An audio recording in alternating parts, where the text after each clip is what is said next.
Baiklah, kita akan masuk pada pertemuan yang terakhir ke-17 untuk mata kuliah Teologi PB2.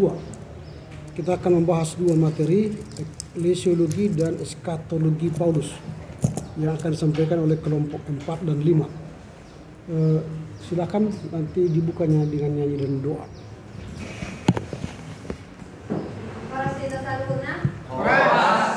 Sebelum kita membuka kelas kita bernyanyi dari buku ND nomor 476. Buku ND 476. Dalam guru diawe. Kita nyanyikan bersama-sama 1, 2, 3 ya.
Kiranya Tuhan pembelajaran kami hari ini dapat berjalan dengan baik. Kiranya Tuhan juga memberkati kami para penyaji yang akan memaparkan sajian kami. Dan kiranya Tuhan juga memberkati Bapak dosen kami yang akan membimbing kami dalam mata kuliah ini. Tuhan Yesus, segala kesalahan dan dosa kami kiranya Tuhan hapuskan, supaya tidak terhalang setiap berkat Tuhan. Dalam nama Tuhan Yesus Kristus kami berdoa dan mengucap syukur. Amin. Amin. Oke, silakan kelompok 4 menyampaikan hasil kerjanya.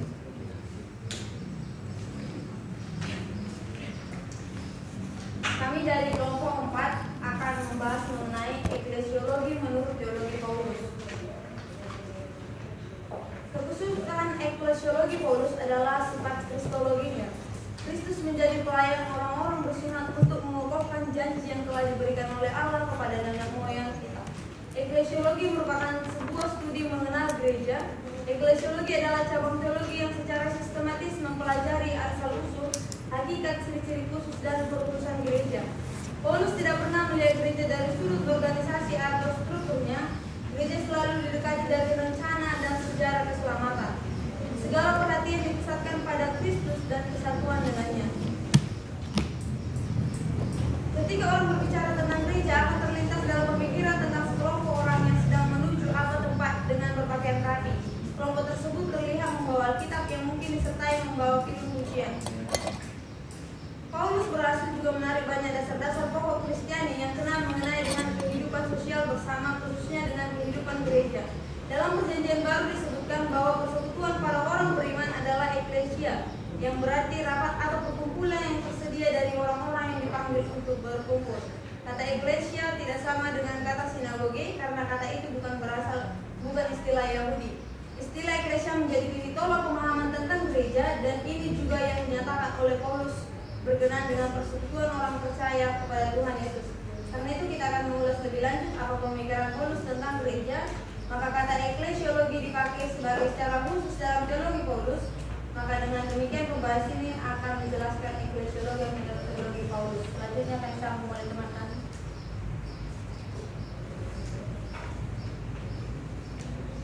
Baru langsung saja kita masuk ke 2.1, pengertian eklesiologi. Secara etimologis, kata eklesiologi berasal dari dua kata, yang dimana dari bahasa Yunani itu adalah eklesia atau gereja atau jemaat, dan logos perkataan firman atau ilmu. Jadi eklesiologi merupakan ilmu yang mempelajari tentang gereja atau jemaat. Eklesiologi merupakan salah satu subdisiplin ilmu teologi yang membahas mengenai hakikat dan fungsi gereja, berkaitan dengan identitas dan misi gereja di dalam dunia. Dalam ranah gerejawi, eklesiologi adalah rumusan teologi sistematis mengenai pemahaman gereja tentang dirinya. Kata eklesia ini kemudian dipakai oleh penulis-penulis Perjanjian Baru untuk menunjuk pada persekutuan orang-orang yang dipanggil oleh Yesus atau orang-orang yang percaya kepada Yesus Kristus. Kata eklesia yang lazim diterjemahkan dengan jemaat atau gereja adalah istilah dengan eklesiologis yang paling umum dalam surat-surat Paulus. Dan pada umumnya jelas bahwa dengan kata itu dimaksudkan jemaat setempat. Hal itu ketara dari istilah seperti jemaat Allah di Korintus yang terdapat dalam ayatnya 1 Korintus 1 ayat 2 dan juga dari pemakaian kata eklesia dalam bentuk jamaah. Paulus malah berbicara mengenai jemaat di rumah yang terdapat dalam Roma 16 ayat 5, 1 Korintus 16 ayat 19 dan Filemon 2. Istilah eklesia bukanlah suatu hal yang baru pada zaman Kristus. Kata ini tidak bermakna religius atau rohani. Kata ini dipergunakan di dunia Yunani kuno untuk kelompok apapun yang berkumpul untuk bertemu. Istilah ini sudah dikenal orang-orang Israel, orang-orang Romawi maupun orang Yunani. Eklesia adalah suatu dewan atau kumpulan orang yang dipanggil keluar dari rakyat biasa untuk bergabung dengan raja atau presiden untuk memerintah sebuah kerajaan atau negara. Jadi eklesia adalah raja-raja kecil yang memerintah bersama dengan raja-raja besar. Kerajaan Allah adalah kerajaan yang terdiri dari raja-raja yang memanggil dan memilih kita adalah raja yang di atas segala raja, yaitu Yesus Kristus. Baru masuk ke 2.2 pandangan teologi Paulus mengenai eklesiologi. Pendekatan terbaik terhadap teologi gereja ialah dengan meninjau penggunaan Paulus tentang istilah eklesia. Istilah ini dalam kerangka Helenistiknya dapat menunjukkan suatu sidang yang berkumpul sebagai perkumpulan politis atau bisa termasuk dalam kitab Kisah Para Rasul 19 ayat 39 atau perkumpulan biasa dalam kitab Kisah Para Rasul 19 ayat 32 sampai 39. Namun latar belakang istilah itu dalam Paulus adalah penggunaan eklesia dalam Perjanjian Lama yang menunjukkan Israel sebagai umat Allah.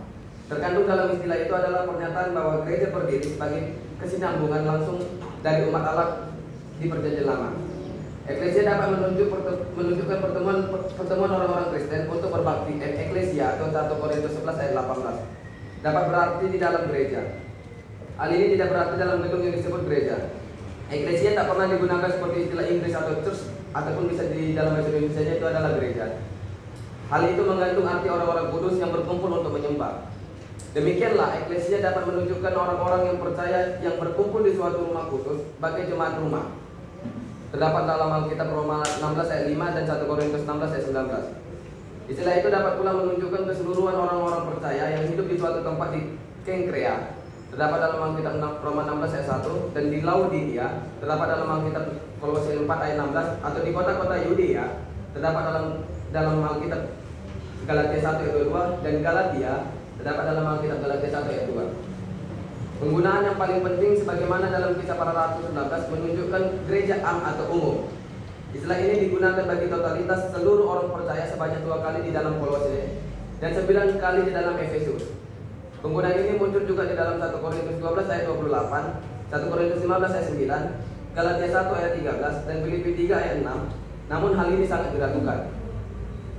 Penggunaan eklesia adalah gagasan bagi konsep Paulus mengenai gereja. Jemaat lokal adalah gereja. Totalitas seluruh orang percaya adalah gereja. Hal ini mengantar pada kesimpulan bahwa gereja tidak memandang secara jumlah, melainkan secara organisme. Gereja universal tak dipandang sebagai totalitas seluruh gereja lokal, melainkan setiap perkumpulan masyarakat betapapun kecilnya mewakili keseluruhan masyarakat gereja.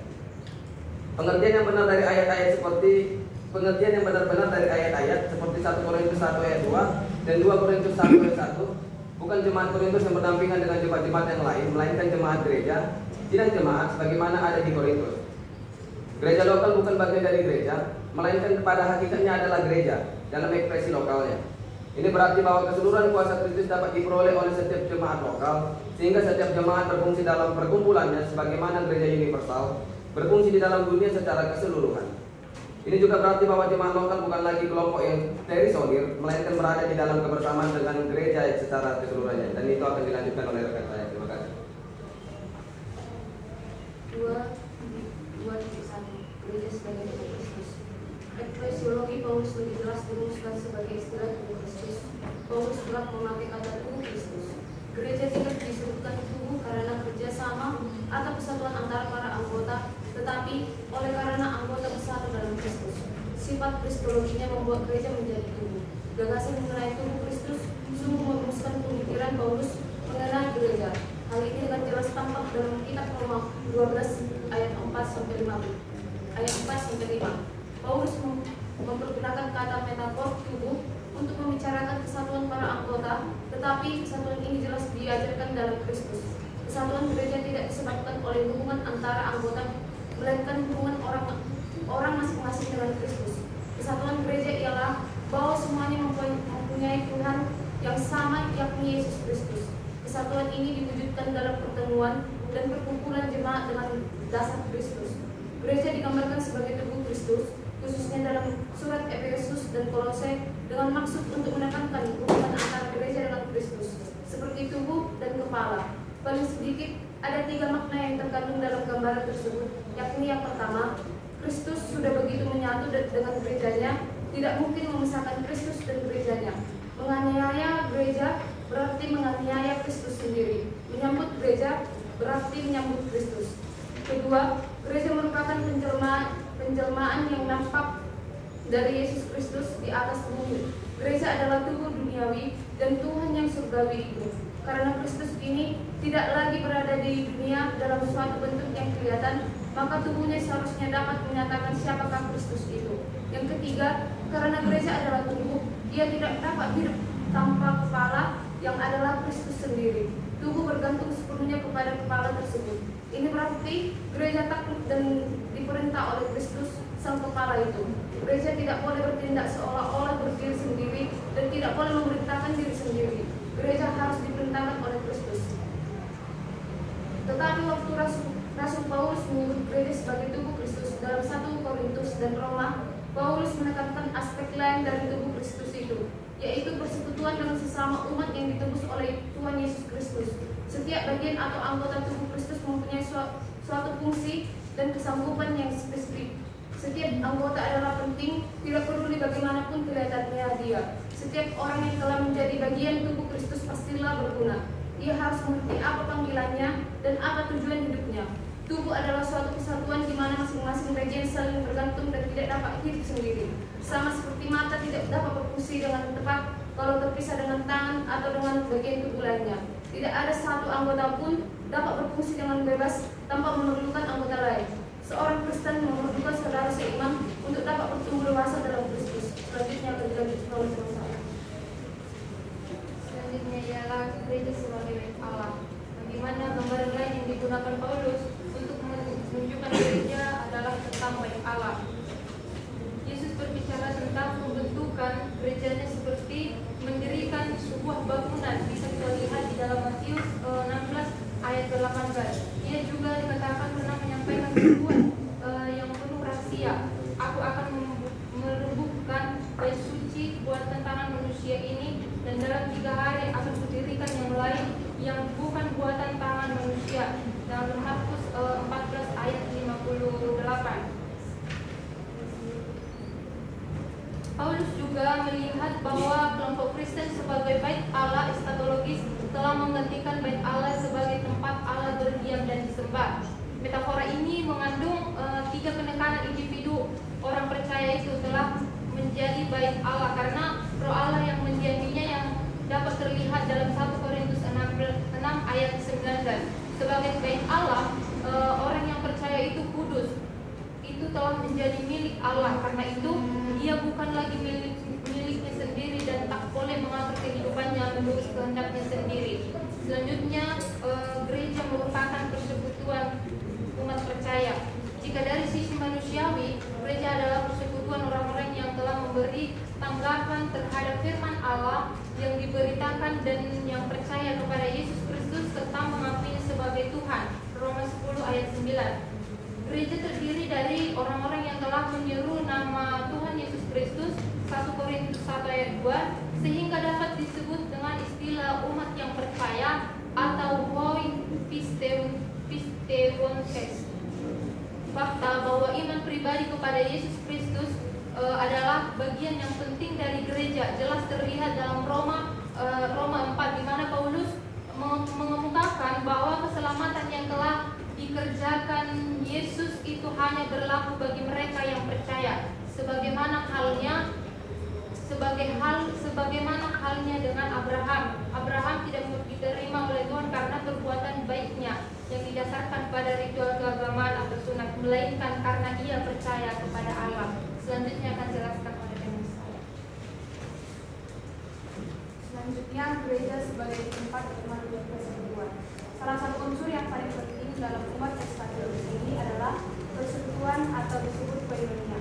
Persekutuan adalah salah satu tanda penting gereja Yerusalem. Hal ini tidak sekedar persekutuan manusia atau berkumpul untuk menikmati kehadiran mereka yang memiliki pikiran sama. Maknanya lebih dari sekedar menikmati persekutuan karena kesamaan agama.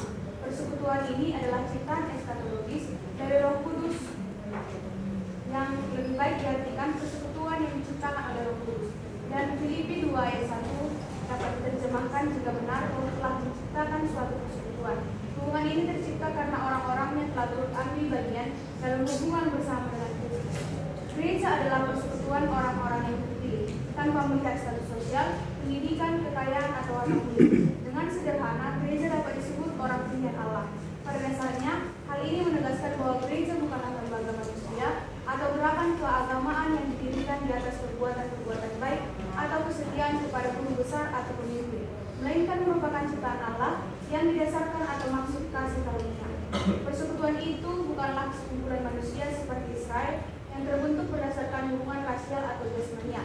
Memang dalam gereja terdapat segelintir orang Yahudi, namun mereka adalah umat tersisa yang terpilih berdasarkan anugerah. Kemudian gereja yang universal. Paulus menjelaskan universalisme ini adalah dalam berbagai cara. Universalisme ini berasal dari ciri anugerah kebenaran Allah yang dinyatakan di dalam Kristus. Kebenaran Allah ini diperuntukkan bagi semua orang yang percaya. Dalam hal ini tidak ada perbedaan. Injil adalah kuasa Allah yang menyelamatkan semua yang percaya. Pertama-tama orang Yahudi, tetapi juga orang Yunani. Allah bukan Allah orang Yahudi, tetapi juga Allah bangsa-bangsa lain. Gereja universal terdiri dari semua orang Kristen, hidup dan mati, lepas dari semua prasangka denominasi mereka, suku, kebangsaan, atau status sosial. Dengan demikian, gereja itu menembus batasan-batasan yang menjadi persoalan dalam gereja bertumbuh yaitu latar belakang orang percaya. Paulus juga menggunakan kata jemaat dalam arti semua orang yang dipanggil Allah. Dengan demikian, kata jemaat juga memiliki makna universal. Selain itu, Paulus tidak hanya mengaitkan universalitas ini dengan anugerah dan iman keselamatan yang datang di dalam Kristus. Ia kerap menggali di dalam dan memperlihatkan seluruh pengetahuan akan Allah yang diberikan kepada Israel. Apa yang khususnya Paulus lihat sebagai bukti dari kehendak keputusan ilahi adalah pengakuan akan keesaan Allah. Pengakuan ini diteruskan oleh Israel dalam Shema dan diulangi oleh Indonesia dengan kekuatan yang tidak pernah turun. Selanjutnya dilanjutkan oleh teman saya. Kita kemajukan mana menurut gereja berorganisasi atau berlembaga. Rasul Paulus melihat persekutuan orang percaya sebagai gereja dan berorganisasi dan lembaga. Itu sangat tergambar dengan jabatan gerejawi telah diungkapkan oleh Rasul Paulus, yaitu jabatan presbiter dan diaken. Gereja adalah organisasi yang hidup, namun gereja juga adalah suatu organisasi yang melibatkan jabatan dan fungsi. Ada beberapa jabatan yang ditunjukkan dalam PB. Yang pertama, jabatan ketua yang menekankan kedewasaan dan kewibawaan dan biasanya menunjukkan pada pribadi yang sudah lanjut usia. Ketua juga ditunjukkan sebagai gereja lokal. Inilah menunjukkan pada pekerjaan penggembalaan yang dilakukan oleh penutua. Itu pada dasarnya memiliki arti yang sama. Namun demikian, ketua lebih menekankan pada jabatan, sedangkan pendiri pada fungsi. Dan kedua istilah identik dengan gembala. Jabatan lain di gereja adalah diaken, artinya pelayanan di mana mereka juga terlibat pelayanan rohani yang berada di bawah otoritas penutua.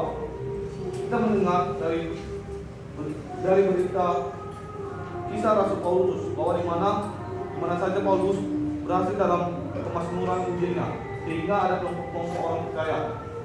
Di situ dia menetapkan orang-orang yang tua yang diserahkan atau pengawas terhadap kawanan domba Kristus. Pada zaman itu semua masih sederhana, tapi agaknya organisasi yang dipandang oleh Rasul Paulus guna memperlengkapi para anggota gereja dengan seluruh perlengkapan senjata. Agaknya organisasi supaya para anggota itu dapat bertahan melawan tipu muslim iblis. Organisasi dalam persekutuan orang percaya atau gereja yang lembaga merupakan suatu hal yang penting selain menjaga kerohanian dan juga kebutuhan kehidupan umat Tuhan, tapi juga menata dan mengatur keterlibatan persekutuan umat Tuhan agar jalan dengan panggilan kehidupan sebagai pengikut Kristus.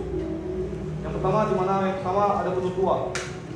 Penutua juga disebut sebagai pemilik jemaat, yang tertulis dalam Titus 1 ayat 5 dan 7.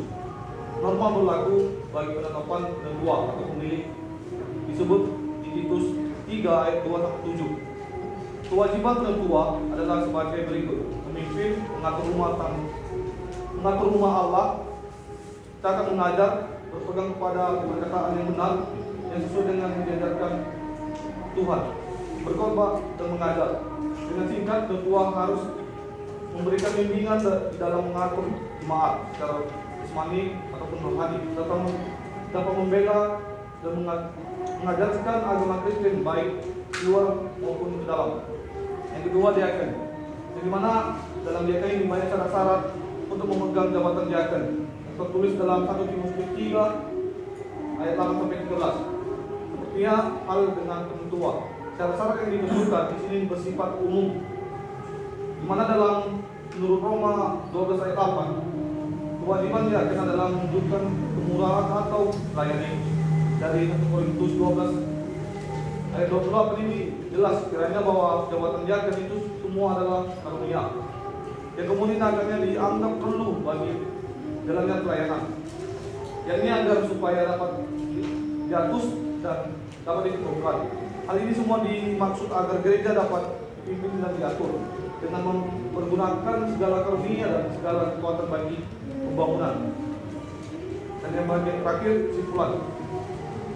Paulus telah menguraikan gereja, di mana dalam dasarkan apa yang Tuhan buat bagi umatnya.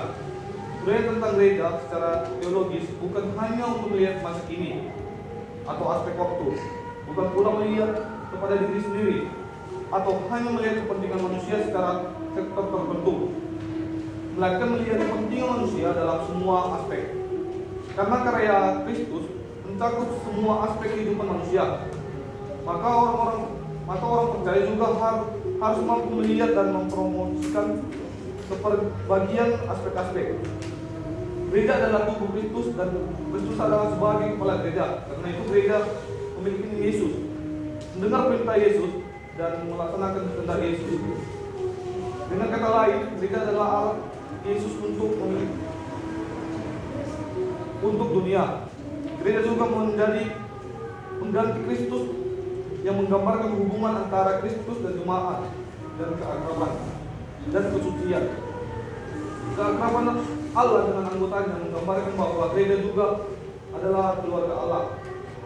Hal ini menunjukkan bahwa semua gereja adalah sama dengan suatu bangunan, yaitu bangunan Allah. Tidak bisa berdiri sendiri. Orang percaya adalah bagian dari salah satu anggota gereja. Ajaran kehidupan, kelahiran, kematian, dan kebangkitan. Karya dan tindakan Yesus merupakan suatu kesatuan dalam konteks dan tidak dapat dipisahkan satu dengan yang lain. Oleh sebab itu, inilah yang menjadi landasan gereja harus bertindak. Tugas gereja ialah melakukan kehendak Allah dimanapun berada. Sehingga ingin akan tersebar, Injil akan tersebar dan Allah akan dimuliakan gereja, yaitu umat yang bergerak dan bertindak di dalam Kristus. Demikianlah hasil presentasi kami. Oke, baik. Silakan siapa yang memberi masukan, sebutkan nama dan sumbernya.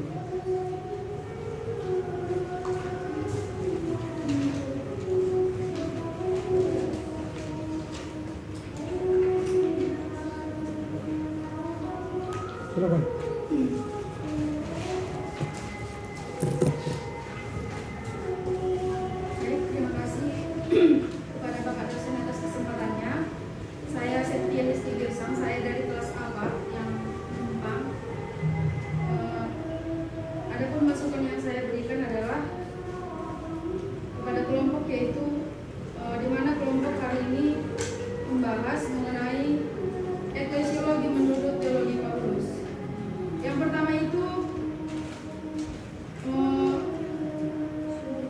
kemudian rumusan masalah.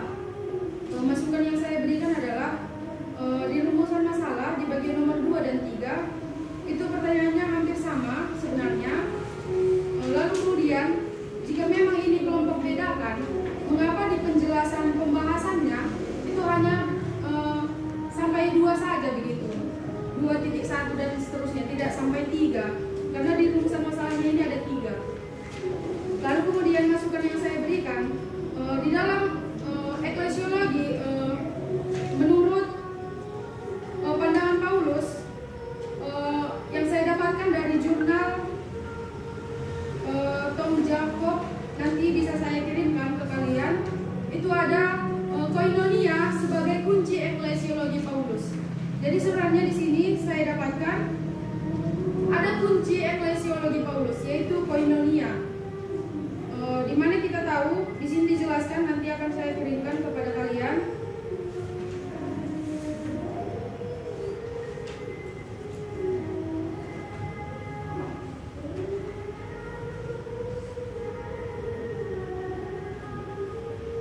Koinonia, kalau kita misalnya berbicara mengenai kristologi, harus dipandang sebagai dasar eklesiologi Paulus. Tetapi bentuk konkret dari penghayatan iman dalam jemaat itu harus terungkap dengan kata koinonia. Maka kunci untuk memahami eklesiologi Paulus terdapat bukan dalam analisa sebutan-sebutan yang dipakainya untuk gereja, melainkan dalam paham koinonia sebagai perumusan untuk kehidupan gereja yang konkret. Oleh karena itu, dalam memahami eklesiologi Paulus, kita juga harus menguraikan secara singkat pemakaian kata koinonia ini dalam pandangan Paulus begitu. Terima kasih, Pak. Lanjut.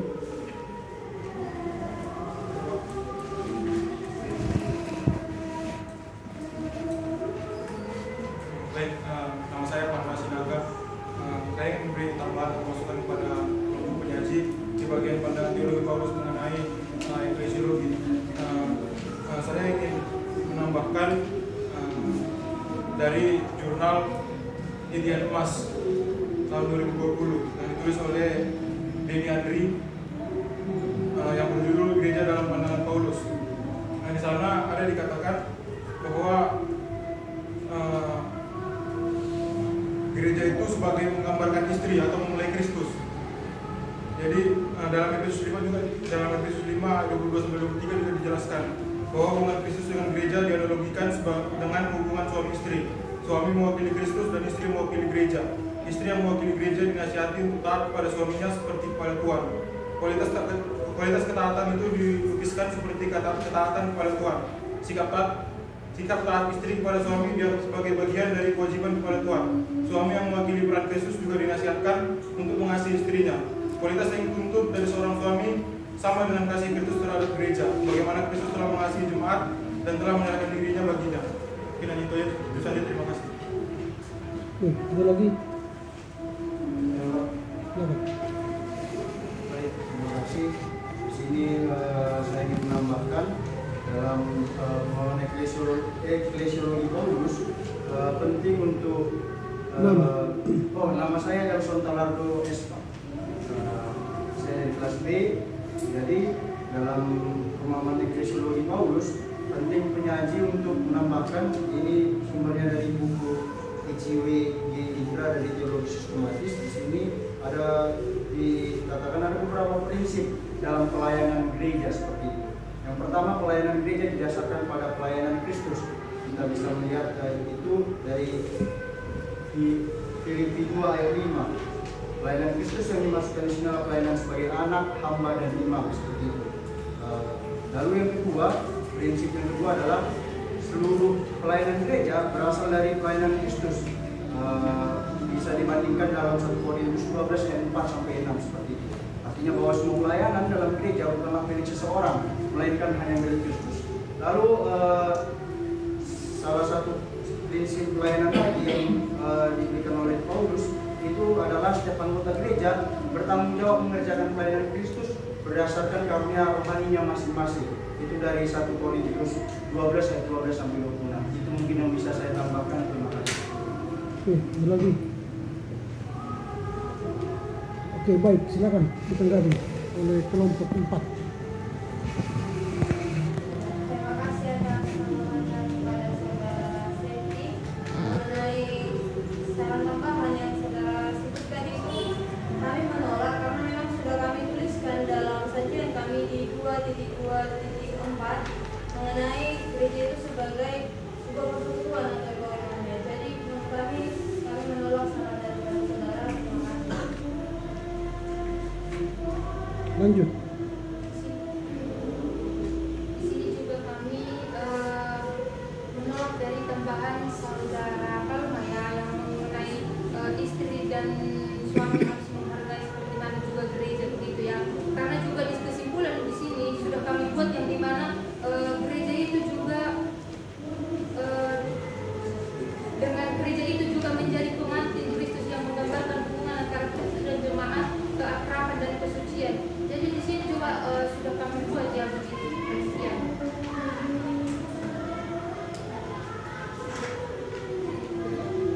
Tadi saya jawab tambahan dari saudara Edson, di mana dalam buku yang di saudara Edson sudah dibilangkan tentang prinsip supaya gereja mungkin kami akan menerimanya untuk perbaikan manusia.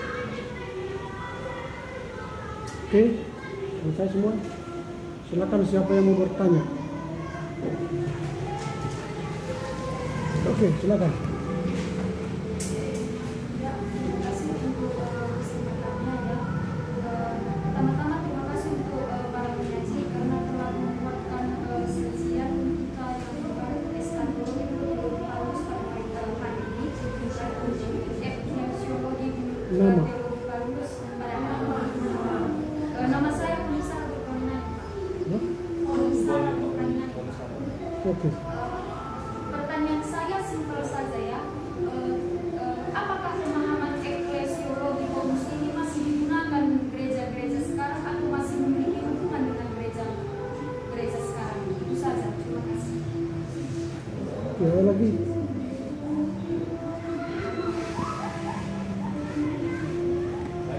Ya, nama saya Dodi Pak. Di sini saya bertanya mengenai 2.2.5 gereja yang 2.2.6 gereja yang berorganisasi atau berlembaga. Di poin pertama tentang penatua, ini saya melihat tugas yang dilakukan oleh seorang penatua, yaitu memimpin, mengatur rumah Allah, cakap mengajar, dan lain sebagainya. Seperti yang kita lihat, secara khusus pernah saya melayani gereja, ada beberapa penatua yang lari dari apa yang menjadi kewajiban dia. Dalam artian seperti ini, yang seharusnya penatua itu membimbing, justru tidak membimbing dalam arti mengembalakan. Justru kadang ada beberapa situa yang mengeluarkan jemaat secara sepihak. Satu, kedua, kita lihat juga ada juga penatua yang bermain judi, secara khusus togel. Nah, apakah seperti ini sebenarnya ciri-ciri seorang penatua itu kalau kita berdasarkan konteksnya sekarang? Nah, itu yang maksud saya di sini, itu perlu saya pertanyakan. Terima kasih. Ada lagi? Oke, silakan kelompok menjawab.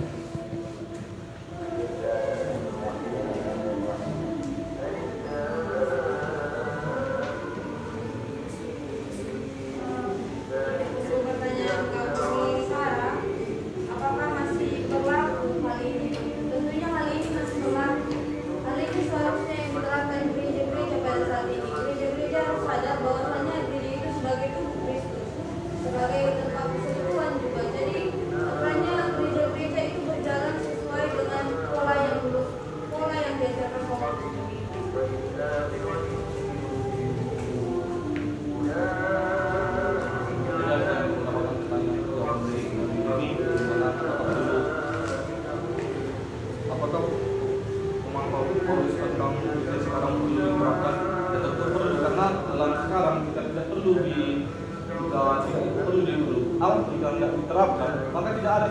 susunan gereja seperti yang kami jelaskan pada 2.6 tentang gereja yang berorganisasi.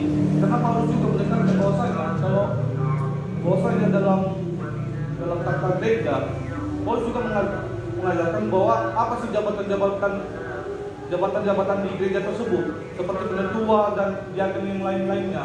Mungkin itu jawaban dari saya. Terima kasih.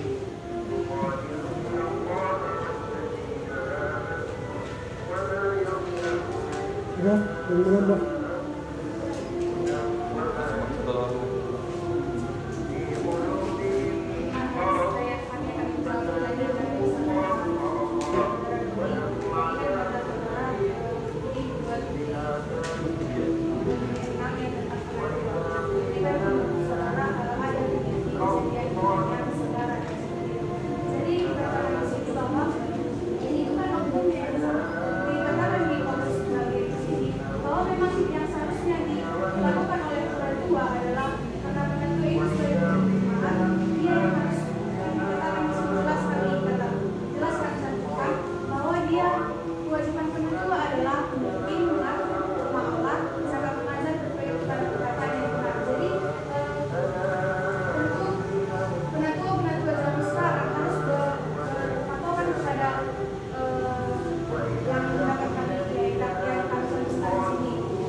Oke, baik. Saya udah habis waktunya. Nanti aja di kelompok lain bertanya ya. Ya, kita telah mendengar pemaparan dari kelompok B soal eskatologi, eklesiologi menurut teologi Paulus ya. Kalau catatan teknis saya tidak mau bahas lagi karena sudah saya coret-coret di sini ya. Saya langsung membahas soal isi. Isinya kalau kita membahas eklesiologi definisi ya, maka nanti lebih baik kelompok itu mengambil materinya dari kamus teologi atau kamus Alkitab. Seperti misalnya Theological Dictionary of New Testament, TDNT. Di situ akan ada banyak nanti istilah eklesiologi daripada dari Akademi Edu ya. Jadi dari kamus teologi pasti ada membahas eklesiologi. Apa itu eklesiologi? Kemudian nanti yang kedua, bagaimana pandangan teologi Paulus mengenai eklesiologi. Ini bagus. Tapi bagian ketiga, apa saja pandangan teologi Paulus mengenai eklesiologi? Kan sama itu, pertanyaan ini sama. Tidak ada bedanya ini. Nah, pertanyaan ini sama dengan pertanyaan yang kedua.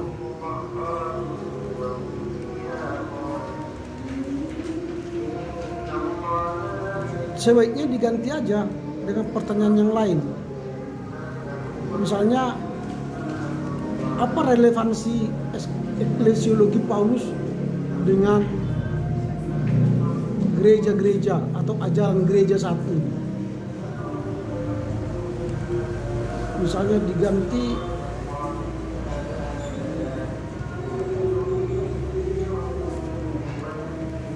apa relevansi eklesiologi Paulus dengan ajaran gereja saat ini? Ini lebih bagus, lebih pas ya daripada apa saja pandangan. Karena di atas sudah ada bagaimana pandangan. Itu yang kedua. Yang ketiga, setelah saya baca isi daripada sajian ini, pandangan teologi Paulus tentang eklesiologi, diurailah beberapa poin. Gereja sebagai tubuh Kristus, sebagai bait Allah, persekutuan percaya, tempat umat persekutuan yang universal, berorganisasi. Tapi pertanyaan ketiga yang ditanya di rumus masalah tidak ada dijawab di sini. Artinya tidak sinkron. Lalu kalau saya lihat bahasannya, baik gereja sebagai tubuh Kristus sampai gereja yang berorganisasi, itu tidak ada galiannya lebih mendalam dari teologi PB2. Harus tetap kalian ingat bahwa mata kuliah kita ini apa? Teologi. Berarti sumber yang kita bahas ialah Roma sampai Wahyu. Coba bahas dulu gereja sebagai tubuh Kristus. Yang kalian bahas itu ada dari Matius, ada dari Markus, Kisah Para Rasul, dan sebagainya. Gereja sebagai bait Allah ada dari Yesekiel, Markus, Kisah Para Rasul. Gereja sebagai persekutuan dari Kisah Para Rasul dan macam sebagainya. Maka bahasan ini tidak relevan, tidak pas dengan mata kuliah kita. Sebaiknya yang dibahas kelompok ialah eklesiologi Paulus menurut Roma, eklesiologi Paulus menurut 1-2 Korintus, eklesiologi Paulus menurut Efesus, menurut Filipi, menurut Kolose, menurut 1-2 Tesalonika. Lalu nanti kalian lihatlah pemahaman Paulus tentang gereja berbeda di Roma, berbeda di Korintus, berbeda di Efesus sampai ke Tesalonika. Kalau ini yang kalian bahas ini sekarang ialah eklesiologi gereja yang sudah merumuskan, menformulasi pemikiran-pemikiran baik perjanjian lama dan yang kita bahas bukan eklesiologi gereja. Apalagi poin yang terakhir itu gereja eklesiologi berlembaga. Paulus belum ada membahas lembaga. Eklesiologi Paulus belum ada lembaga. Organisasi itu lahir pada abad ke-15. Pada zaman-zaman gereja mula-mula atau pada zaman Paulus belum ada gereja. Lihat aja, cek perjanjian baru, gak ada kata gereja di situ. Yang ada adalah eklesia. Dan gereja pada saat itu belum berorganisasi. Tetapi Paulus punya pandangannya tentang eklesiologi. Nah di situ kelompok tidak paham apa yang mau ditulis. Nah makanya itu diperbaikilah ini, karena ini tidak membahas eklesiologi dalam tataran mata kuliah kita, teologi PB 2. Jadi kalian bahas nanti bagaimana eklesiologi menurut kitab 1 Korintus misalnya. Misalnya kalau kita melihat nanti eklesiologi Paulus menurut 1 Korintus misalnya, atau menurut Korintus, dia menekankan persatuan gereja sebagai tubuh Kristus. Jadi eklesiologi Paulus dalam 1 Korintus itu persatuan gereja dalam tubuh Kristus. Maka tubuh Kristus itu penting, ada tangan, ada kaki, ada mulut, ada tangan dan sebagainya. Tubuh Kristus itulah eklesiologi Paulus.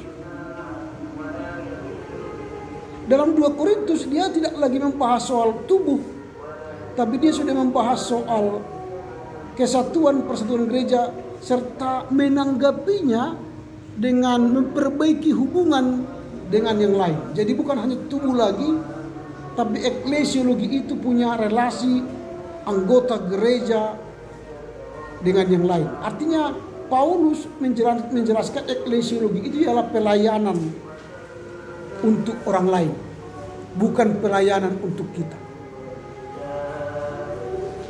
Nanti kalian carilah. Lalu eklesiologi menurut Efesus, di situ bukan lagi bicara soal tubuh Kristus, tapi sudah bicara tubuh Kristus yang universal, yang lebih luas lagi. Jadi tubuh Kristus itu atau eklesiologi itu bukan hanya dipahami sebagai tubuh manusiawi, tapi sudah dipahami lebih daripada tubuh manusiawi yang sudah lebih besar, universal. Dia sudah mengajarkan soal siapa kepala gereja. Jadi eklesiologi Paulus di kitab Efesus sudah bicara gereja lebih besar. Nah kemudian kalau eklesiologi Paulus di kitab Filipi misalnya itu sudah menekankan kesatuan hati, kerendahan hati dalam gereja. Jadi bukan tubuh Kristus lagi, tapi sudah kerendahan hati, kesatuan hati, hendaklah engkau sehati, sepikir. Itu kan nanti kitab Filipi kan begitu. Jadi eklesiologi itu soal kesehatian, baru ketaatan kepada Kristus. Eklesiologi Paulus di Tesalonika atau Kolose bagaimana lagi? Nanti kalian bahas. Jadi bukan seperti tadi sebagai sebagai bait Allah, sebagai berorganisasi. Ini sudah pembahasan eklesiologi secara gereja. Baru yang berikutnya nanti ada tanggapan kalian, refleksi kelompok terhadap pembahasan eklesiologi ini. Karena kalian sudah melihat eklesiologi Paulus menurut Roma, Korintus sampai nanti ke Tesalonika misalnya. Lalu kalian melihat dinamika pemahaman eklesiologi Paulus yang beraneka ragam. Lalu ceklah ajaran eklesiologi kalian di konfesi gereja. Bagaimana gereja kalian memahami gereja? Nanti di konfesi itu pasti ada pemahaman atau ajaran tentang gereja. Kalau dikatakan di sana gereja adalah tubuh Kristus, berarti itu berasal dari pemikiran eklesiologi Paulus dari 1 Korintus. Lalu kalian cek nanti semua konfesi-konfesi kalian. Bahaslah. Ternyata konfesi dari GBKP itu dari eklesiologi Paulus menurut Paulus dalam kitab Efesus misalnya. Kalau dari GKPS menurut Korintus, nanti bisa kalian bahas. Lalu kalian simpulkan, ternyata eklesiologi Paulus ini banyak digunakan gereja menjadi ajaran gereja. Itu kesimpulan kalian nanti. Lalu sarannya apa? Gereja perlu meningkatkan pemahaman eklesiologi Paulus ini dengan eklesiologi yang lebih besar, universal, dari perjanjian lama atau dari bapak-bapak gereja. Bagaimana pemikiran eklesiologi modern sekarang? Ada banyak sekarang eklesiologi modern.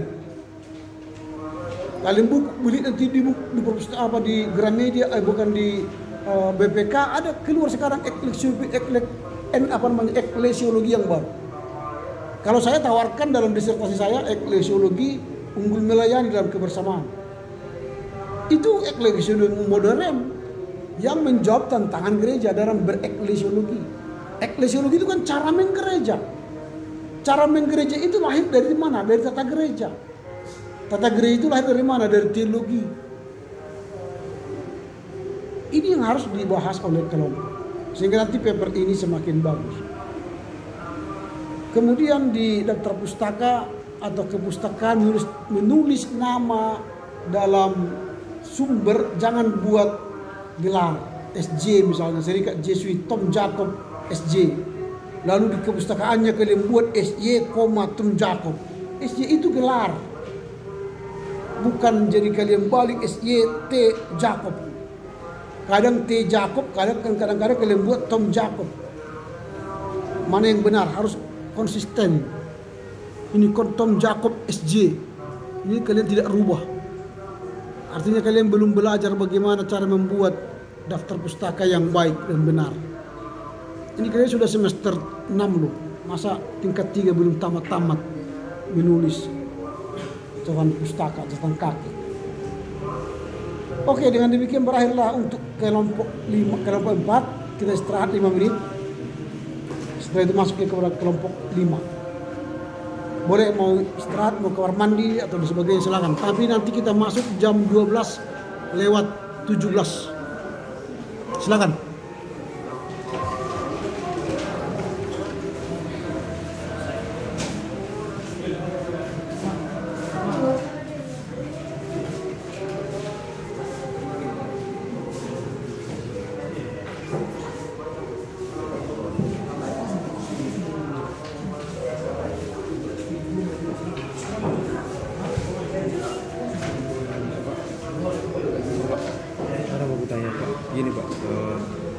Aku kan dari kelas A Pak, yang pengisi. Ternyata aku ini aja Pak bagian eskatologi untuk di kelas A. Sekarang kian. Ya hadirlah, tak mungkin kamu diwakilkan kok. Padahal Pak nanti kami akan ujian. Ya pilih, kau harus memilih mana lebih penting.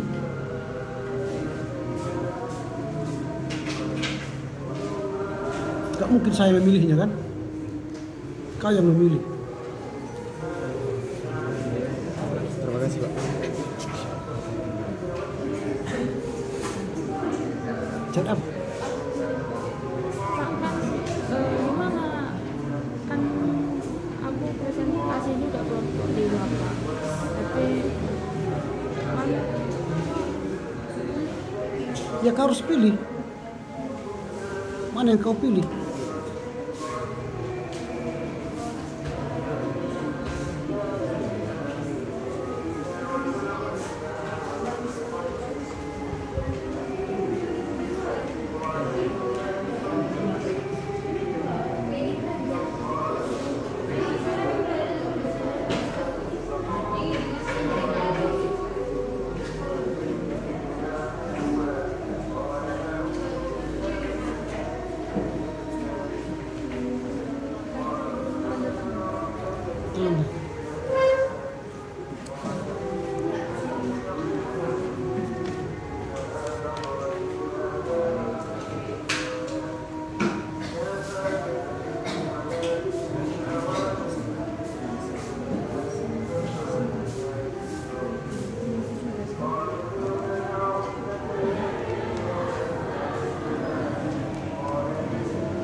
Oke, silakan kelompok 5 menyampaikan hasil kelompoknya.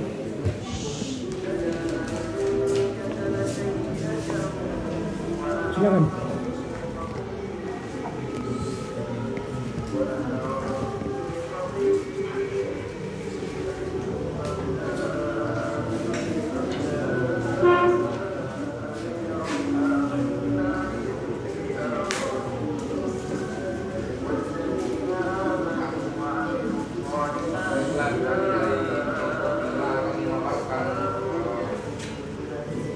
Kajian kami yang berjudul Eskatologi menurut teologi Paulus. Masuk pada latar belakang masalah. Eskatologi Paulus bukanlah merupakan warisan dari teologi Yahudi yang sedikit banyak disesuaikan dengan iman Kristiani. Namun tidak dapat disangkal bahwa gagasan atau pemikiran secara teologi Paulus sedikit banyak dan dunia juga dipengaruhi oleh pemahaman Yahudi dan Yunani. Serta pengalaman perbuatan Kristianan Paulus sendiri. Dan itu pengalaman Kristianan Paulus memegang peranan yang paling penting dalam kehidupan dan pemikiran eskatologisnya. Paulus menyatakan bahwa melalui kematian dan kebangkitan Yesus, keselamatan dan kerajaan Allah sudah dialami oleh orang percaya. Hal ini memberi keyakinan kepada orang percaya bahwa ada sesuatu salah yang menentukan mereka. Teologi Paulus bersifat eskatologis, bukan sifat kristologi. Sebab tindakan teologi Paulus dan seluruh gereja berubah adalah kebangkitan Kristus. Padahal kebangkitan Kristus adalah pemulaan zaman terakhir Kristus adalah yang sulung dari orang-orang yang telah meninggal. Maksudnya yang sulung yang pertama bangkit dari orang mati. Sifat eskatologis kebangkitan berkata bahwa kita hidup pada waktu di mana zaman terakhir telah tiba. Dalam hal ini Paulus juga menyatakan bahwa Kristus adalah pengharapan akan kemuliaan. Dan teologi Paulus dikatakan bahwa dalam zaman ini sudah terlaksana zaman yang akan datang karena kebangkitan Kristus. Dengan demikian pemahaman mengenai tentang eskatologi Paulus hidup pada pemikiran Paulus mengenai peristiwa di akhir zaman. Masuk kepada pengertian eskatologi. Istilah eskatologi berasal dari dua kata Yunani, yaitu yang pertama eskatologi, yang berarti akhir hal-hal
kesimpulannya berarti ialah penampakan dan menunjukkan kedatangan Kristus yang kelihatan. Paulus menyatakan kepada orang Tesalonika bahwa Kristus akan membunuh si pendurhaka dengan nafas mulutnya dan membinasakannya dengan kehidupannya, tertulis dalam 2 Tesalonika 2 ayat 8. Istilah depannya yang menunjukkan penjelmaan dan kedatangan Kristus.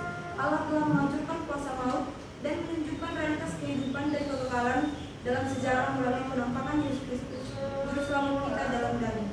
2 Timotius 1 ayat 10. Selanjutnya topik-topik eskatologi Paulus. Akan dilanjutkan oleh Paulus. Bagi keempat, topik-topik eskatologi Paulus, tanda-tanda akhir zaman. Perjanjian lama dan Judaisme mula-mula mengaitkan munculnya zaman yang akan datang atau kerajaan Allah di bumi dengan sejumlah peristiwa. Munculnya Antikristus, penderitaan sebelum masa Mesianis, pemurtadan dari banyak umat Allah, kerajaan Mesias dan Allah, kebangkitan tubuh oleh Roh Allah, penghakiman orang benar dan orang jahat, kekacauan kosmis dan ciptaan yang baru, baik Allah yang baru, pengumpulan kembali Israel kepada Allah di tanah mereka, dan hidup yang tetap. Bagi Paulus, kejadian ini termasuk di bawah. 2.4.1 munculnya Antikristus. Berhubung erat dengan tanda-tanda zaman adalah tokoh Antikristus yang telah diharapkan tiba dalam azan sejarah dunia pada hari-hari terakhir untuk berperang melawan Allah umatnya. Pembentukan kata baru ini menjadi transparan melalui 3 soal perbandingan. Yang pertama seperti si binatang dalam Daniel 7 ayat 8 dan Daniel 11 ayat 35 sampai 26. Si pendurhaka yang menyombongkan diri memiliki status ilahi, bahkan sampai menempati bait Allah. Lanjut ke 2.4.2 penderitaan sebelum Mesianis. Penderitaan Mesianis menunjukkan pada waktu kesengsaraan dan kesesalan besar yang akan menimpa umat Allah segera sebelum datangnya Mesias. Orang-orang percaya turut serta dalam persatuan yang intim dengan salib Kristus. Penderitaan dan kematian yang Kristus alami sebagai puncak dari penderitaan Mesianis ini menjadi ciri penderitaan mereka. Namun kemuliaan itu tidak terlihat, hanya dapat dilihat dengan mata iman. Hanya pada saat parusia, kemuliaan itu akan dimanifestasikan di depan umum. Lanjut ke pemurtadan. Pertama, Timotius 4 ayat 1-5 dan 2 Timotius 3 ayat 1-5 membuktikan hal ini. Kedua bagian surat Paulus tersebut berbicara tentang datangnya pemurtadan agamawi pada akhir zaman. Dan selanjutnya kerajaan Mesianis dan kerajaan Allah. Kerajaan Mesianis pada saat kebangkitan Kristus mencerminkan aspek yang sudah dari eskatologi Paulus.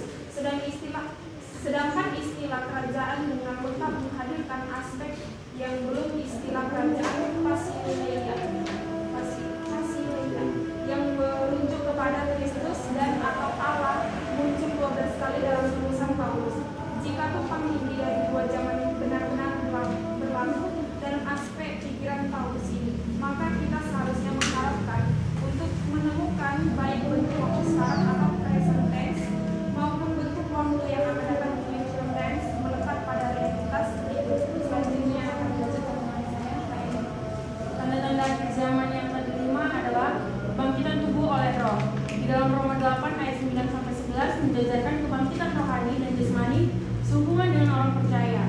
Dalam ayat 9-10, Paulus menegaskan bahwa orang Kristen menurut definisi memiliki Roh Kudus yang adalah oknum yang telah membangkitkan orang percaya dari kematian rohani kepada kehidupan. Lalu di Efesus 1-2 mengucapkan hal-hal yang sama. Menurut Efesus 2 ayat 1-6, orang Kristen telah dibangkitkan secara rohani, ditempatkan di surga dan memerintah bersama Kristus berkat kebangkitan Yesus sendiri, aspek yang sudah dari zaman yang akan datang. Lalu tanda-tanda akhir zaman yang keenam ialah penghakiman orang benar dan orang fasik. Meskipun Paulus tidak membahas secara luas tentang tema penghakiman dalam tulisan-tulisannya, tak dapat disangka bahwa tema tersebut memang ada. Kombinasi antara eskatologi masa depan dan eskatologi yang sudah terwujud juga mempengaruhi orang-orang yang terhilang. Suatu hari nanti mereka akan tampil di hadapan Allah untuk menerima murka ilahi yang kekal yang telah mulai menimpa kehidupan mereka. Namun, mereka masih memiliki kesempatan untuk bergabung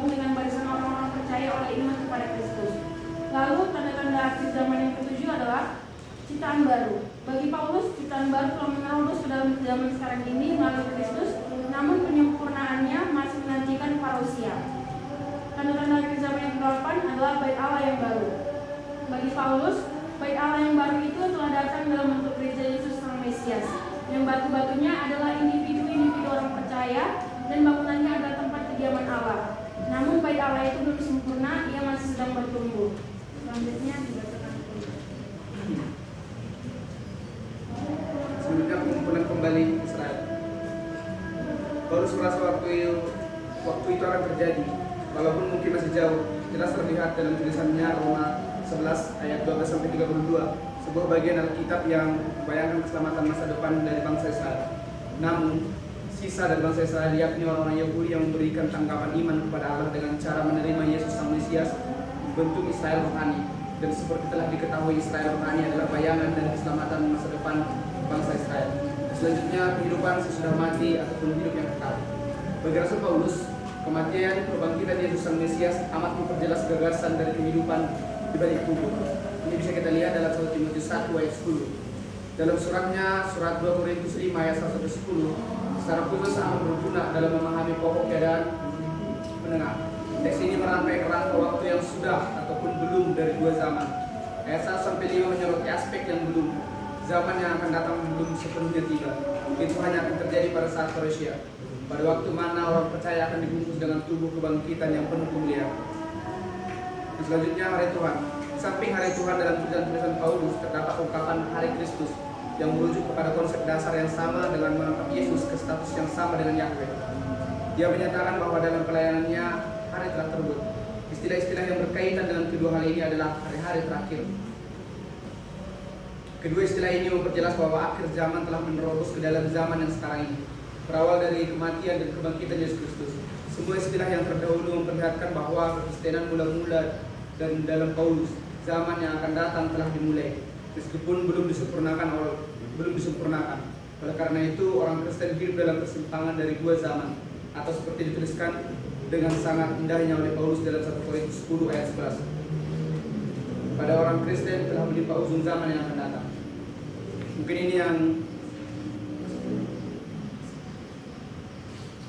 menjadi kesimpulannya, yaitu setelah mempelajari tulisan-tulisan Paulus mengenai eskatologis, maka dapat diambil sebuah simpulan. Eskatologi Paulus bukan suatu ramalan apokaliptis, melainkan suatu pemahaman Injil. Maka pengharapan Paulus, kendati segala kepastian iman, tetap merupakan pengharapan. Eskatologi tidak hanya merupakan pandangan terhadap sejarah keselamatan, melainkan menentukan seluruh hidup orang Kristen. Keselamatan adalah real sejauh kita berada dalam Kristus. Sejauh kita masih dalam keturunan Adam, keselamatan tetap diharapkan. Dan sejauh kita mengharapkan parousia Yesus Kristus, maka yang terutama adalah bagaimana sikap kita terhadap parousia, bukan berapa lama, tetapi setiap orang harus menantikan parousia. Oleh karena itu, orang percaya harus menantikan kedatangannya sebagai peristiwa yang menggembirakan dan sebagai tahap akhir dan keselamatan. Bahkan menantikan dengan disertai dengan penuh kesetiaan dalam pelayanan. Mungkin ini yang bisa kami paparkan dari kelompok kami. Terima kasih. Oke, silakan memberikan masukan ya. Silakan.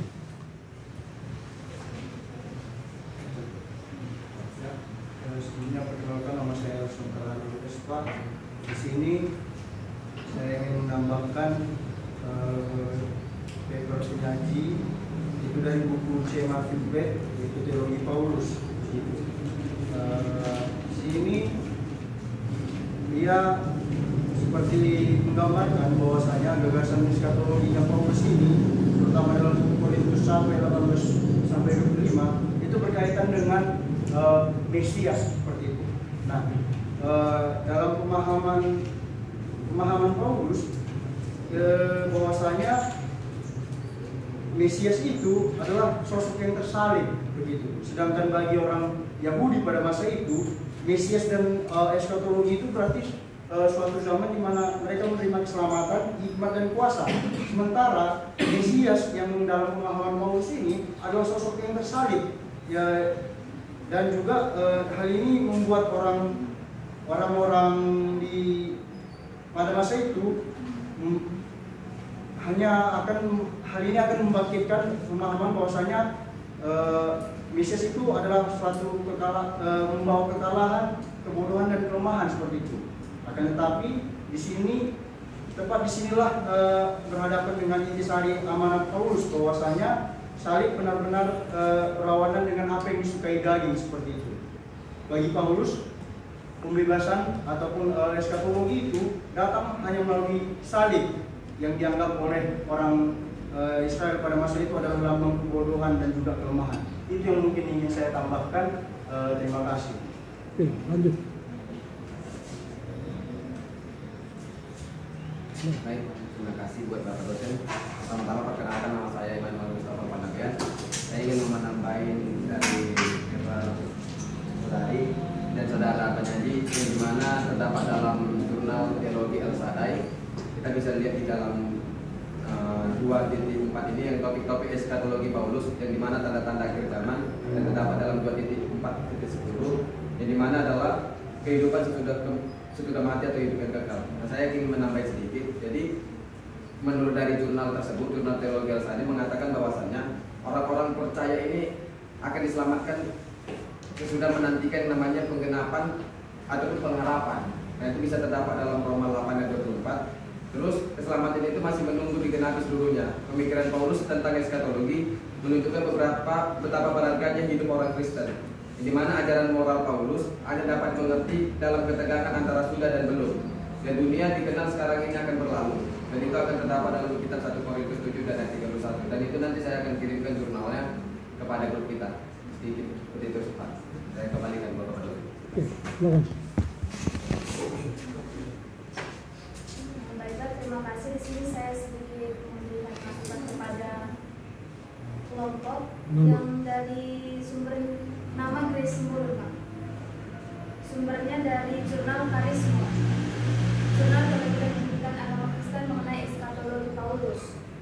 Di sini saya memberi masukan yaitu mengenai bahwasanya pemahaman Paulus mengenai eskatologi ini mendasarkan terhadap kebangkitan Kristus yang dianggapnya sebagai permulaan zaman akhir, dan hal ini merupakan ciri khas iman Kristiani. Jadi sebab dalam kebangkitan Yesus telah menjadi bait suci yang kekal di Yerusalem baru. Seperti Kristus telah mati di Golgota dan bangkit pada hari yang ketiga, peristiwa-peristiwa ini dijadikan oleh Paulus sebagai pemberitaan eskatologinya. Mungkin masukan saya ini bisa lebih dipertegas lagi sama penyaji bahwasanya bagaimana eskatologi Paulus ini. Terima kasih. Oke, lanjut. Perkenalkan, nama saya Razam Mutafid dari kelas A. Siapa? Kelas 3A. Ya namanya. Razam. Oke. Silakan. Mungkin yang bisa saya tambahkan yaitu tentang masa peralihan. Bisa kita baca dari buku George Dolan.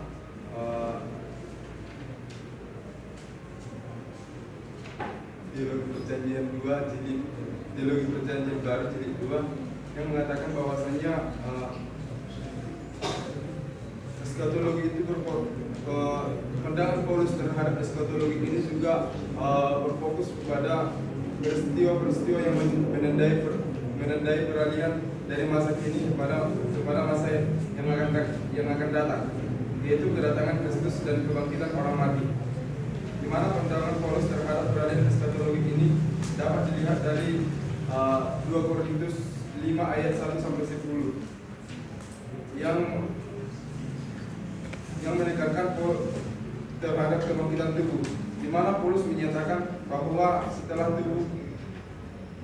tubuh keduniaan yang selalu mengeluh karena kelemahan tubuh dan kekurangannya akan dibongkar atau diubah dalam bentuk hidup atau tubuh baru, maka orang percaya akan menerima dari Allah tubuh kekal yang surgawi pada waktu kebangkitannya. Kelemahan tubuh membawa kekhawatiran, demikian pula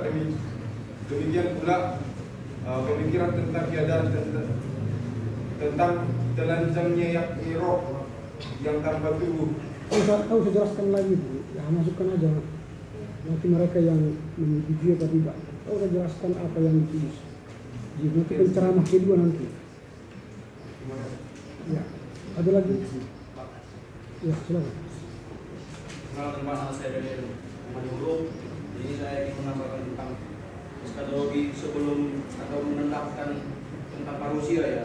Dalam buku Leader Boss yang berjudul Paulus pemikiran utama teologisnya, di sini dia menjelaskan bahwasanya ada tanda sebelum datangnya parusia itu perdebatan orang-orang Yahudi, di mana sebelum kedatangan Tuhan Yesus yang kedua kali atau eskatologi yang disebut, orang Yahudi akan percaya kepada Yesus karena dituliskan oleh Paulus di dalam Roma 11 ayat 26 sampai 27 mengatakan bahwa seluruh Israel akan diselamatkan. Mungkin itu saja yang ingin saya tambahkan. Terima kasih. Silakan.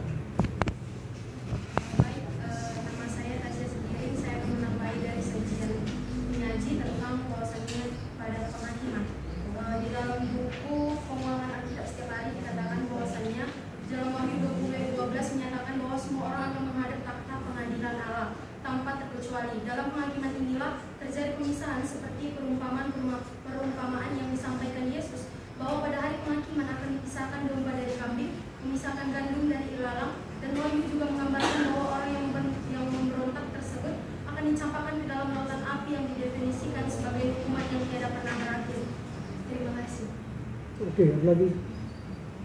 Silakan. Baik Pak, nama saya Septia Rizky Girsang dari kelas 3A. Di sini saya mau menambahkan kepada kelompok dari jurnal tulisan Yanti Purnama Saharnadi 10, nanti bisa saya kirimkan, di mana di dalam sajian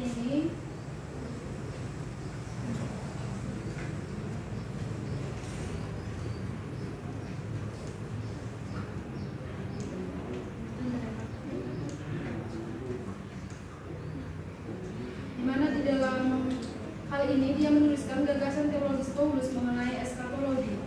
Jadi di sini dijelaskan bahwa karena teologi Paulus bersifat eskatologis, maka pandangan Paulus mengenai eskatologi itu bermacam-macam.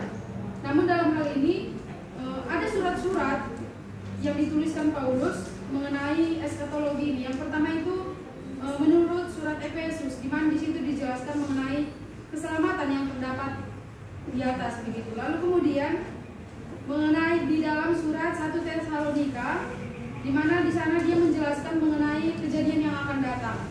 Lalu kemudian di dalam surat Filipi, di mana di sana Paulus juga menjelaskan mengenai keturunan Yesus Kristus. Mungkin itu saja tambahan dari saya. Terima kasih. Ada lagi? Oke, silakan dijawab, direspon kelompok. Baik, terima kasih kepada teman-teman yang sudah menanggapi. Pertama saya menanggapi dari pernyataan dari saudara tadi, saya mengatakan tambahan dari jurnal resmi. Sebelumnya bisa kita lihat dalam paper kita 2.2 di bagian paragraf kedua di kalimat tulis tengah. Di sana sudah kami ingin setelah mati di Golgota dan bangkit pada hari yang ketiga.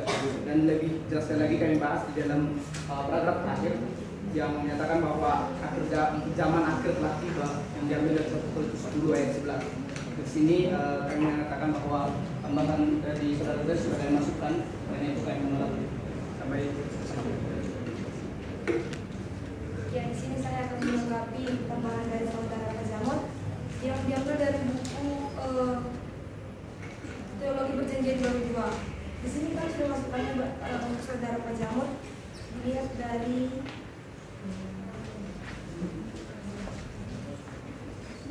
eskatologi menurut Paulus di poin 2.2.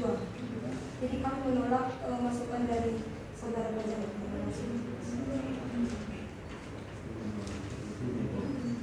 Ada lagi?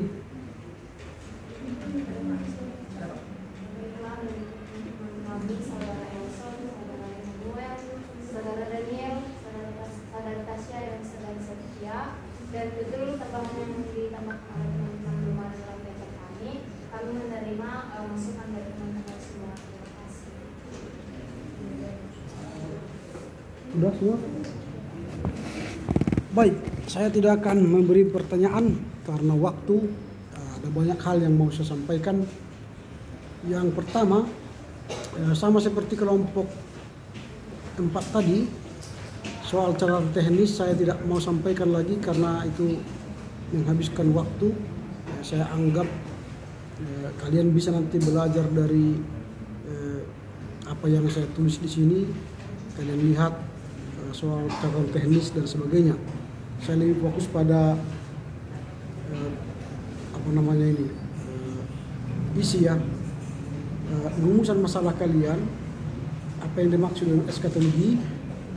Lebih baik nanti ditambah pemahamannya dari buku-buku kamus teologi, kamus Alkitab, ensiklopedia, dan bisa dari TDNT, Theological Dictionary of New Testament. Lalu pertanyaan bagaimana pandangan Paulus tentang eskatologi, dan kemudian bagaimana ciri khas eskatologi menurut Paulus. Nah, ketika ini saya baca semua, pandangan yang kalian tulis ini lebih pada pandangan universal dari eskatologi itu sendiri. Karena kalian membahas kitab Daniel, kitab Yeskiel, kitab Henok, kitab apalagi dari Makabe ya, dari kitab-kitab Deuterokanonika. Sehingga saya menyimpulkan bahwa ini bukan dari pemikiran eskatologi Paulus. Maka nanti perbaikilah ciri-ciri, misalnya ciri-ciri eskatologi menurut Paulus, itu lebih baik kalian buat nanti eskatologi Paulus menurut kitab Roma, eskatologi Paulus menurut kitab 1-2 Korintus, eskatologi Paulus menurut kitab Galatia, Efesus sampai Tesalonika. Jauh lebih mengena kepada bahasan kita karena kita membahas mata kuliah teologi PB2 daripada kalian mengutip semua tulisan-tulisan yang lain. Nah, ciri-ciri ini sebenarnya soal parusia ini dibahas di kitab Tesalonika, juga dibahas di kitab Korintus. Apokalipsis misalnya itu di 1 Korintus 1:7 itu, tapi apokalipsis itu bukan eskatologi. Eskatologi tadi apa? Eskatologi. Apa itu eskatologi? Arti eskatologi apa? Apa? Apa? Eskatologi.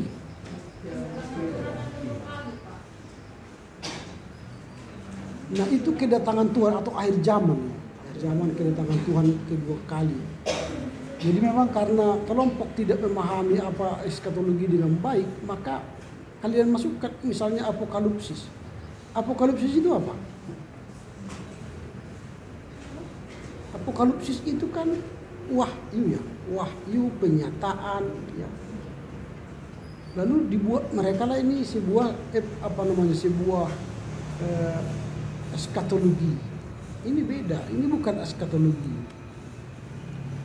Nah, jadi hal-hal seperti ini supaya kalian membahas dengan baik.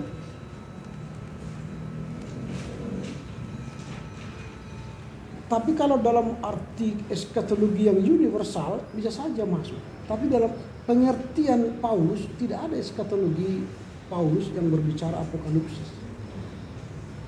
Tidak ada itu. Nanti kalian bacalah. Kalau kalian nanti baca eskatologi menurut Roma, Galatia sampai nanti ke Tesalonika, maka kalian tidak akan menemukan terminologi apokalipsis dalam pemikiran Paulus. Jadi lebih baik begitu.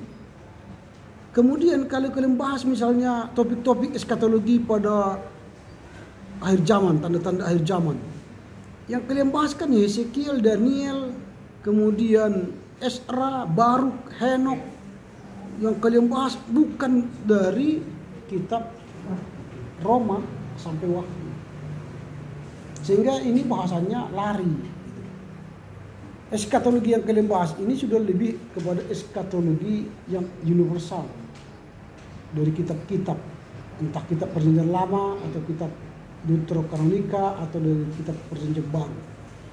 Mata kuliah kita teologi Perjanjian Baru 2. Maka saya katakan setiap membahas tema harus diambil dari teologi Perjanjian Baru 2. Sama dengan tugas akhir semester kalian nanti jangan menyimpang. Kalau saya baca nanti tugas akhir semester kalian itu menyimpang, nilainya nggak akan bagus. Fokus saja, fokus pada mata kuliah kita. Sehingga ini semua penghakiman orang mati, kebangkitan tubuh, kerajaan Allah dan sebagainya sampai ciptaan baru dan kepada poin 12 itu 11 hari Tuhan, menurut saya tidak begitu penting. Jauh lebih penting ialah kalian bahas eskatologi Paulus dalam surat-suratnya. Eskatologi Paulus misalnya dalam surat 1-2 Korintus misalnya, dia berpikir kedatangan Kristus kedua kali itu terjadi pada saat yang tidak dapat diprediksi. Paulus mengatakan tidak tahu siapa yang mengetahui secara pasti kapan Yesus datang. Nah bahkan Paulus menekankan di 1 Korintus itu kebangkitan Kristus itulah pertanda kedatangan Kristus. Maka dia katakan ketika kita percaya Yesus, maka kebangkitan kita akan dibangkitkan bersama Yesus yang bangkit. Jadi ketika Yesus datang nanti, dia akan membangkitkan orang yang hidup dan yang mati. Jadi kedatangan Kristus itu juga memberi pengharapan bagi kita dibangkitkan bersama Kristus yang bangkit. Itu dalam 1 Korintus. Dan 2 Korintus dia mengatakan bahwa kita harus siap-siap menghadapi eskatologi kedatangan Kristus itu. Jadi nanti kalau kalian cek di dalam konfesi gereja kalian, ada ajaran yang mengatakan kita harus bersiap-siap menghadapi kedatangan Kristus. Berarti itu pemikiran dari Paulus di 2 Korintus. Nah eskatologi Paulus misalnya dalam kitab Efesus itu bicara menekankan kesatuan dengan Kristus. Semakin kita menyatukan diri dengan Kristus dalam iman kita, maka kita akan mengharap kedatangan Kristus kali kedua. Beda dengan kedatangan Kristus dalam Tesalonika misalnya. Di sana kan penganiayaan. Terjadi penganiayaan. Jadi iman mereka itu supaya kuat, maka Paulus mengatakan Kristus akan datang. Bertahanlah dalam penganiayaan ini. Jadi Kristus datang itu dalam kitab Tesalonika ialah bagaimana kita bertahan dalam iman sampai Kristus datang. Memang nanti ada dalam pemikiran Paulus Kristus itu tidak datang segera, padahal di awal dia mengatakan Kristus datang segera, tapi pada akhirnya dia mengatakan ada delay of parousia, penundaan kedatangan Kristus. Nah ini yang kelompok tidak bahas secara mendalam. Nanti kalian bahaslah bagaimana parousia atau kedatangan Kristus, eskatologi Paulus dalam kitab-kitab yang dia tulis. Nanti akan ada kelihatan dinamika pengajarannya yang berbeda-beda dalam kitab-kitab itu. Nah dengan demikian nanti kalian membahas, kelompok membahas. Kalau Paulus berbicara eskatologi di Roma begini, di kitab 1-2 Korintus begini, sampai ke Tesalonika begini, bagaimana itu dipahami gereja? Kalian ceklah nanti konfesi kalian. Bicara akhir zaman. Semua punya konfesi gereja kan? Punya konfesi kan? Gereja siapa yang belum punya konfesi? Gereja apa? Belum ada.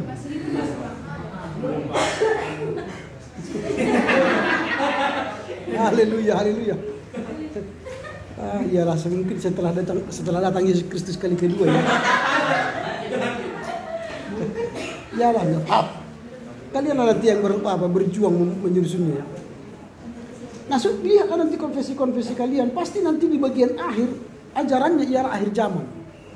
Bacalah nanti akhir zaman. Definisi akhir zaman dalam gereja kalian bagaimana? Apakah sesuai dengan teologi Paulus?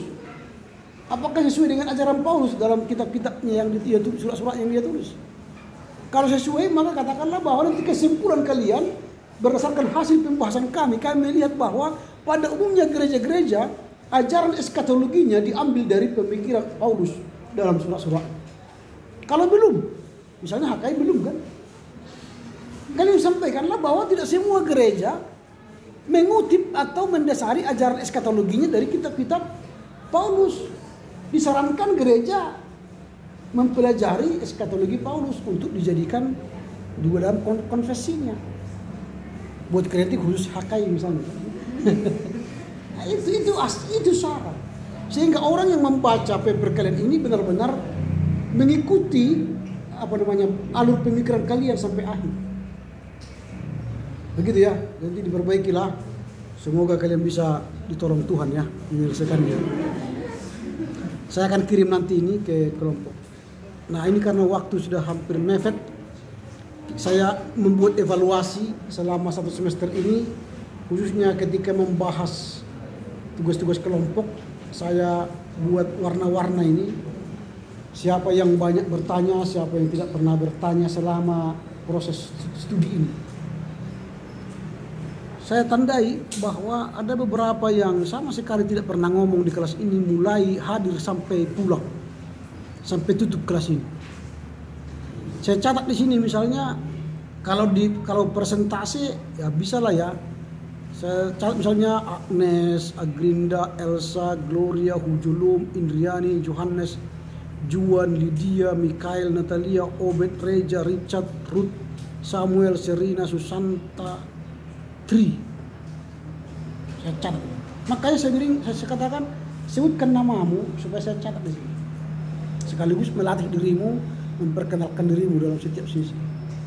Saya bukan tidak kenal kalian, tapi saya ingin mendengar nama kalian supaya saya catat di sini. Dan ada yang bertanya lebih, tapi tidak ada yang hanya 2-nya. Maksimal di sini hanya 2 pertanyaan. Artinya kelas ini tidak aktif. Itu bertanda bahwa saya tanda petik tidak berhasil mengajar kalian. Karena tidak mampu menstimulasi mahasiswa mengerti materi yang diajarkan, dan kalian tidak terpicu untuk bertanya dan bereaksi. Jadi orang yang banyak bertanya itu ciri-ciri orang cerdas dan ingin maju. Tapi orang yang jarang bertanya itu ciri-ciri orang yang tidak cerdas dan tidak berpikir maju. Jadi apa yang terjadi di kelas ini, inilah kalian nanti di jemaat. Buktikan kalian saja nanti. Kalian ingat proses studi kita, inilah kalian di jemaat. Dan kalian tidak akan punya care dengan jemaat, karena kalian tidak pernah care dengan apa yang sedang kalian bicarakan. Kalau kalian lihat ini nanti, ini warna-warna, hanya 1 warna. Warna putih ya netral. Warna ini yang kuning ini ya undergraduate sebenarnya. Kalau lebih dari 3 pertanyaan saya warnai biru. Kalau dia bertanya 4 kali sampai 5 kali saya kasih dia hijau. Artinya dia punya passing grade, menerima nilai yang bagus. Tapi ini nggak ada yang bisa berhasil nilai bagus ini. Kasihan. Kalian sudah kelas 3, tingkat 3. Lebih hebat tingkat 2. Banyak bertanya di kelas.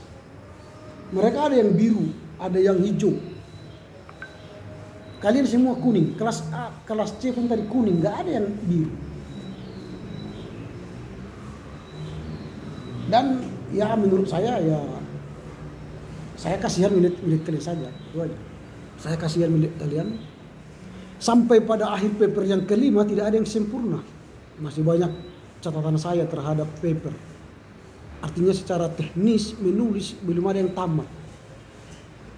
Maka saya berilah kalian kesempatan terakhir untuk UAS. Kalau kalian masih tidak punya kemauan untuk baik dalam UAS, tidak memenuhi aturan main dalam menulis makalah ilmiah, tidak memenuhi cara menulis catatan kaki dan mengutip sumber dan segalanya, sorry to say, jangan bermimpi nilai bagus. Saya hanya kasih kesempatan terakhir. Kalau saya buat ujian tertulis, saya yakin dan percaya 100% gak ada yang mampu menjawab.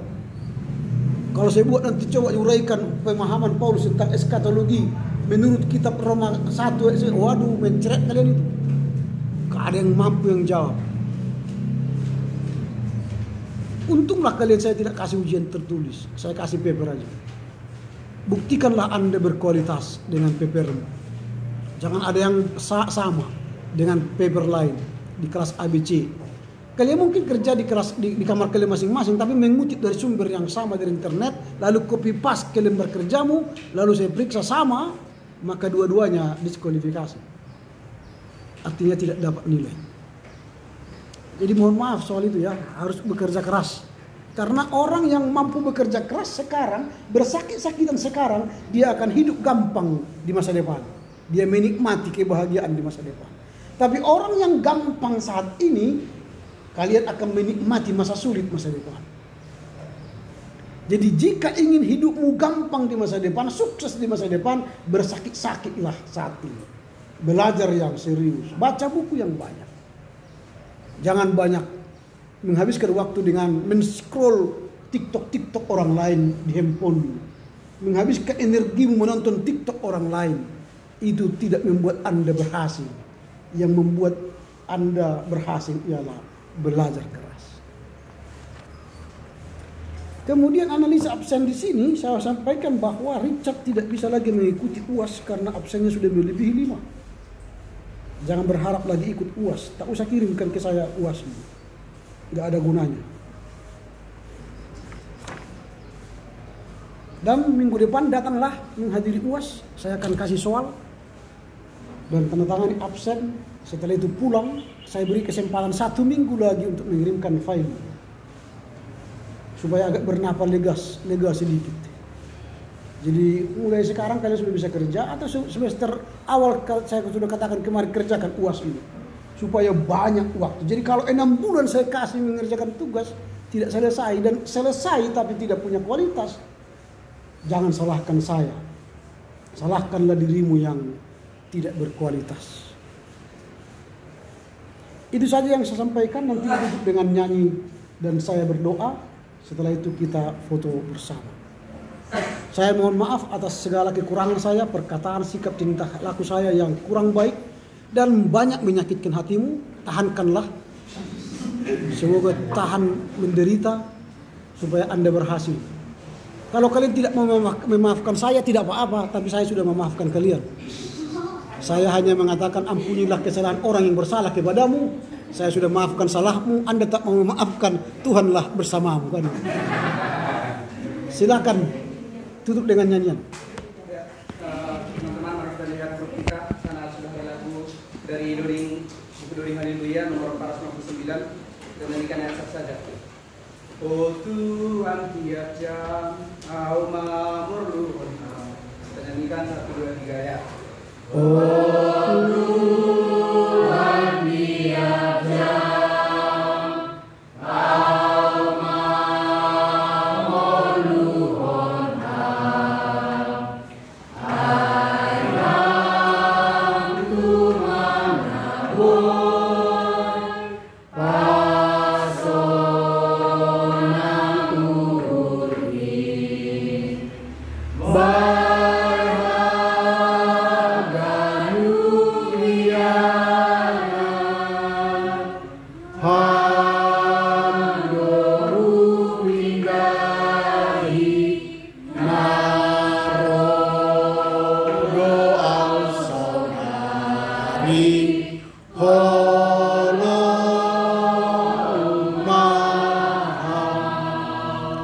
Terima kasih Bapak, kami bersyukur karena Tuhan menolong kami dalam proses studi teologi PB2 dari awal hingga akhir. Dalam proses studi ini kami banyak berbincang, kiranya Tuhan menolong kami makin mendalami sehingga kami semakin paham apa itu teologi PB2. Jika ada hal yang tidak berkenan selama proses ini berjalan, kami mohon ampun, Tuhan ampuni kami dan kami saling mengampuni sehingga kami semakin Engkau sucikan. Kami juga mohon supaya Tuhan memberikan mereka hikmat bijaksana-Mu, kepintaran untuk menyelesaikan UAS mereka, sehingga mereka berhasil menyelesaikan tugas dengan baik sesuai aturan yang telah berlaku. Berkatilah seluruh orang yang mendukung kami dalam studi ini, orang tua kami atau orang-orang yang mendukung kami. Tuhan berkatilah mereka, berikan kesehatan panjang umur. Berkati usaha mereka sehingga mereka mampu meneruskan dukungannya untuk kami menyelesaikan studi di STT ini. Berkatilah masa-masa libur kami sehingga kami boleh mengisi waktu kami dengan berkualitas, mengisi hidup kami untuk semakin mendalami kehendak Tuhan. Terima kasih Bapa, kami akan melanjutkan tugas-tugas kami.